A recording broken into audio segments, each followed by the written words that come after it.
We're living in a dreamland in today's video, but it's all starting to turn into a nightmare. It's not safe to sleep in Oniria Crimes. Hey guys, thanks for tuning into YakWaxLips. My name is Michael, your point and click adventurer, and in today's video I'm delving deep into the world of dreams in Oniria Crimes by Colmos Studio. Before these crimes are investigated though, I create purely adventure game content from classic games like Full Throttle and King's Quest through to new ones just released. So please hit that subscribe button for more, click the notification bell and smash the like button to show YouTube that adventure games are well and truly alive. Thanks so much.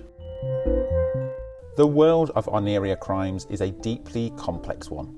Before we even meet our protagonist, there's a lot of history to be told in the intro, involving the creation of Onaria, the land of dreams, the running of the city involving several battling guilds, the natives of Onaria called the Kabu, and the sudden influx of dreamers.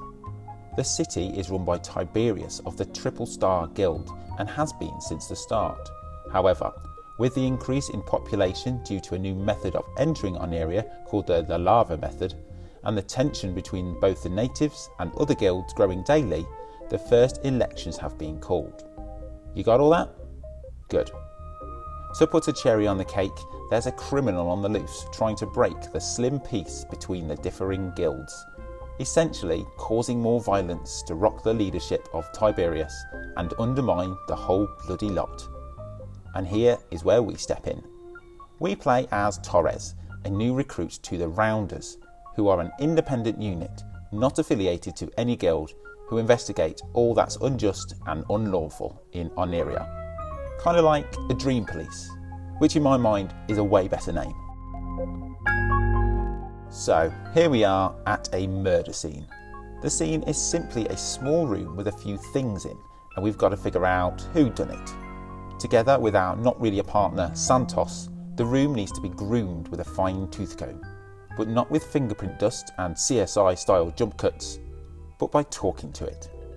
Everything, and I mean everything in this room and in Onaria has its own viewpoint, from the rug to the bookshelf to the stuff in the bookshelf to the things inside the things on the bookshelf. By clicking the left mouse button, these items tell us information about the room or their experience with the victim. The pieces of info that seem important are handily identified by a lovely little ping, and after reading their clue, it's posted into Torres's notebook. The aim then, after all of this, is to use these notes to calculate the criminal, and to do this we have to think a lot. Usually there are 3 suspects in any case, and in between the clues we've discovered will be a slim line of facts.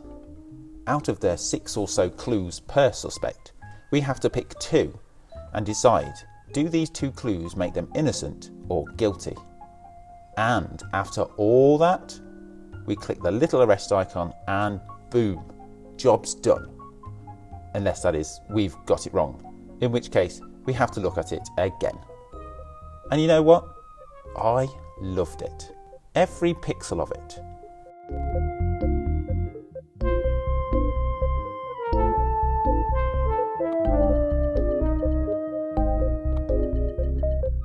All in all, there are 6 cases which are all completely different, with different crimes involved, and the crimes are linked through one main story.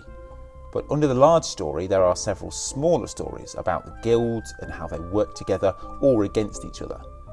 The historic lore here feels like it's been written so deep that I'd imagine it's possible to create several spin-offs involving each guild. It reminds me a little of Discworld from Terry Pratchett, where there's one big world with several huge cities all involving so many stories, some of which touch on other stories told, but it's all one piece of work. I do love Terry Pratchett. To keep from going over old ground in each episode and performing the same techniques, further ways to interact with the items opens up as you progress. In one crime scene we have to join 2 objects together using synaptic links, which will give us vital clues. And in the library scene we can pretty much click on every single book, which is probably in the hundreds, so there's a handy slide bar to narrow down the choices. We can also turn each room sideways from different angles, which often brings up different clues. Considering each crime scene is literally just that, one scene, there is a huge amount packed into this game. Our guy Torres is a very likeable, relatable dude who just wants to do the right thing, whilst learning on the job. Santos, who we work with through the majority of the cases, initially is a bit frosty to us, but she quickly drops her guard and the two work well together, without any friction, letting us get on with the game.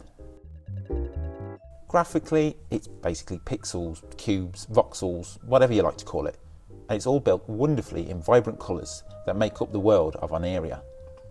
There is no voice acting in it, but I didn't feel it really needed it.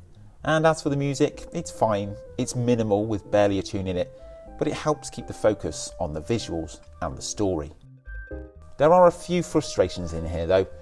Once you've collected enough evidence and decide to go through the process of choosing a guilty party, if you get it wrong, you have to go back and try again.